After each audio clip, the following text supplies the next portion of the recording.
dan salam sejahtera semua. Saya Cikgu Fairuz Azmi bin Mazhar dari SK Seri Jeluk Kajang.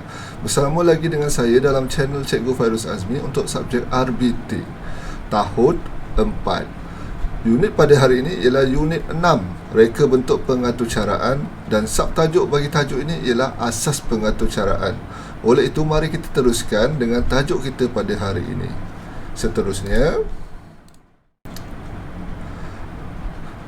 untuk permulaan, cikgu akan menyatakan mengenai apa yang kamu dapat untuk tajuk kita pada hari ini. Yang pertama, menyatakan maksud pengaturcaraan dan kegunaan atur cara dalam perkasasan harian. Yang kedua, murid akan dapat mengenal pasti algoritma, iaitu pseudocode dan carta alih. Yang ketiga, murid-murid dapat menulis pseudocode dan melukis carta alih struktur kawalan jujukan dalam situasi ringkas. 3 standard pembelajaran yang akan murid-murid perolehi pada tajuk kita pada hari ini. Seterusnya, komputer dan pengaturcaraan. Apa itu komputer dan pengaturcaraan? Komputer ialah mesin peranti yang digunakan untuk mengendali data input sebagaimana yang diarahkan oleh penggunanya. Apa yang kita type, apa yang kita susun arahan, kod-kod arahan, itu yang komputer jalankan. Itu yang komputer atur carakan. Okey, seterusnya, atur cara komputer. Atur cara komputer ialah urutan arahan berkod yang dimasukkan ke dalam perkakasan elektrik. Contoh-contoh perkakasan nanti cikgu tunjukkan. Okey. Atur cara juga membolehkan data diproses oleh komputer. Okey, atur cara membolehkan data yang diproses. Apa yang kita type, apa yang kita susunkan arahan itu, komputer sampaikan kepada pengguna ataupun kita sendiri. Seterusnya, pengaturcaraan komputer. Pengaturcaraan ialah set arahan yang mengarahkan komputer melakukan sesuatu tindakan. Kita kena susun kod-kod untuk mengarahkan komputer untuk berbuat apa sahaja. Okey. Seterusnya, yang ini ialah contoh-contoh perkakasan harian yang kita gunakan menggunakan kod ataupun arahan yang disusun melalui komputer. Contohnya, jam digital. Yang kedua, televisyen pintar ataupun smart TV. Yang ketiga, mesin ketuhar gelombang mikro, yang kita boleh susun suhu, kita naikkan suhu untuk memanaskan makanan. Yang ketiga ialah mesin basuh automatik yang boleh kita susun suhu ataupun keadaan air untuk kita basuh pakaian. Yang keempat, yang kelima semestinya ialah komputer atas meja ataupun komputer ataupun laptop. Yang selalu kamu gunakan ialah telefon pintar. Ini juga menggunakan kod arahan yang disusun melalui komputer. Okey, seterusnya, kegunaan atur cara dalam perkakasan harian. Yang pertama, memudahkan sesuatu kerja atau urusan. Yang kedua, lebih menjimatkan masa dan tenaga. Yang ketiga, lebih mudah dijual di pasaran. Yang keempat, permintaan terhadap barangan lebih tinggi. Mana-mana barang-barang ataupun perkakasan harian yang menggunakan kod arahan komputer, lebih tinggi permintaannya dan menjimatkan masa serta tenaga. Seterusnya, apa itu algoritma? Algoritma ialah langkah-langkah untuk menyelesaikan sesuatu masalah atau melaksanakan sesuatu tugasan. Ia juga boleh dijelaskan melalui pseudocode dan carta alih.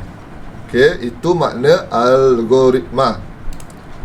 Okey, yang ini ialah contoh algoritma menyediakan T. Okey, carta ini terdapat juga dalam buku teks murid-murid. Murid-murid boleh semak. Okey, mula-mula masukkan air ke dalam cerek elektrik dan panaskan air sehingga mendidih. Kemudian tuangkan air panas tadi ke dalam teko. Masukkan seuncang teh ke dalam teko, rendamkan dan biarkan seketika sehingga air bertukar warna perang kekuningan. Keluarkan uncang teh dan masukkan gula. Kacau gula sehingga larut. Tuangkan teh ke dalam cawan dan hidangkan. Ini susunan ataupun algoritma menyediakan teh. Okey, algoritma terdiri pada pseudocode dan carta alih. Seperti yang cikgu nyatakan tadi, ada dua, pseudocode dan carta alih. Seterusnya, apa itu pseudocode? Satu set penyataan dalam bahasa biasa. Ada set penyataan je dalam bahasa biasa. Okey, pseudocode menunjukkan langkah demi langkah melaksanakan tugasan dari mula hingga tamat. Dia ialah menunjukkan ataupun urutan kerja daripada mula sehingga tamat. Itu maksud pseudocode. Okey, apa maksud carta alih? Carta alih seperti yang kita tahu, langkah-langkah menyelesaikan masalah secara grafik. Simbol dalam carta alih dihubungkan dengan anak panah. Carta alih ialah penyelesaian ataupun langkah-langkah masalah menggunakan grafik, kotak-kotak, menggunakan anak panah, dan ada simbol-simbol dia. Nanti kita tengok apa simbol-simbol dalam carta alih. Okey, yang ini tadi carta alih penyediaan teh daripada mula sampai tamat. Tadi ialah penyataan algoritma. Masukkan dalam carta alih, dia akan jadi begini. Daripada mula, masukkan carta alih ke dalam cerek, masukkan air ke dalam cerek elektrik, panaskan air sehingga mendidih, tuangkan air panas ke dalam teko, masukkan seuncang teh ke dalam teko, rendamkan dan biarkan sehingga air bertukar warna perang kekuningan.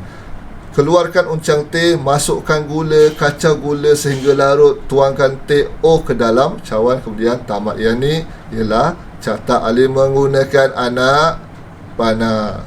Okey. Yang ini juga gambar raja yang boleh murid-murid dapat dalam buku teks menulis pseudocode dan carta alih berdasarkan situasi. Okey.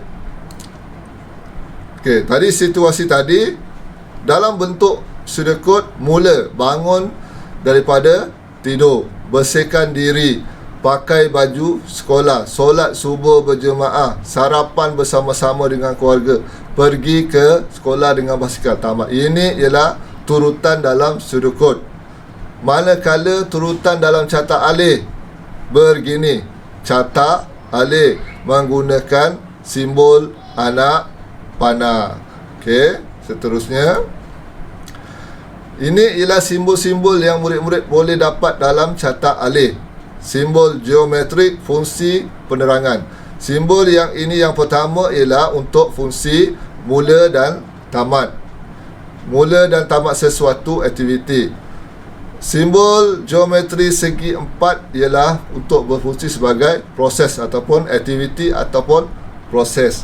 Simbol yang ketiga, okey, input output sesuatu proses. Simbol anak panah ialah simbol untuk aliran aktiviti. 4 simbol geometri yang terdapat dalam carta alih. Seterusnya, yang ini ialah penyataan contoh untuk kefahaman murid-murid lagi. Kasih membantu ibunya menyediakan ikan siakap untuk digoreng. Berikut adalah caranya. Mula-mula buang sisik ikan. Kemudian ini ialah penyataan. Lepas tu soalannya, sediakan pseudocode dan carta alih langkah-langkah menyediakan ikan siakap. Mari kita lihat. Seterusnya, yang ini untuk penyataan dalam pseudocode. Mula, buang, belah, keluarkan, basuh, sedia, tamat. Okey, apa jawapannya? Okey, mari kita lihat. Ini jawapan dia. Mula, buang sisik ikan, belah bahagian perut ikan, keluarkan isi perut dan insang, basuh ikan sehingga bersih, sedia untuk digoreng, tamat. Ini dalam bentuk pseudocode. Okey, manakala dalam bentuk carta alih, murid-murid kena buat begini, mengikut simbol kotak dan anak panah, ikut simbol yang 4 tadi. Okey, jawapannya untuk dalam segi cata alih. Mula buang sisik ikan, belah perut ikan, keluarkan isi perut dan insang, basuh ikan sehingga bersih, sedia untuk digoreng. Murid-murid kena ingat apa bentuk simbol ini melambangkan apa. Okey, mari kita lihat tadi. Ini melambangkan apa ya?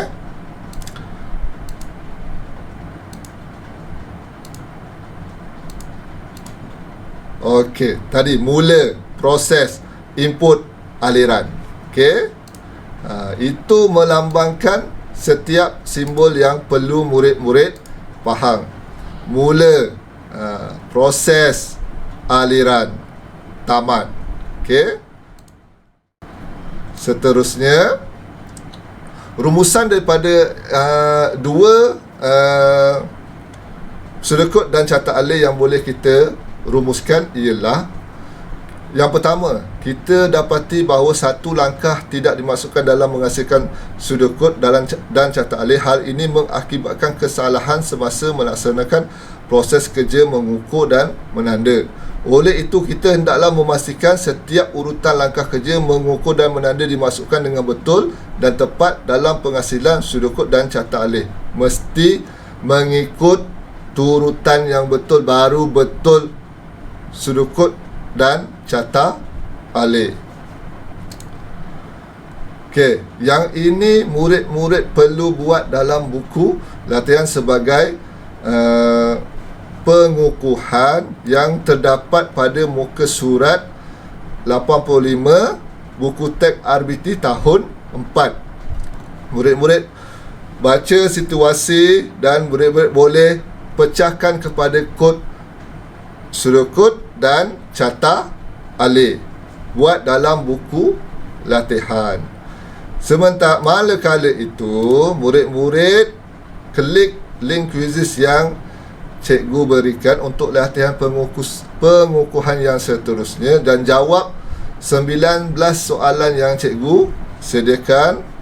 Okey, itu saja untuk bahagian yang pertama dalam pengaturcaraan komputer. Kita akan sambung pada minggu hadapan untuk bahagian yang seterusnya. Sekian, terima kasih. Itu saja. Assalamualaikum.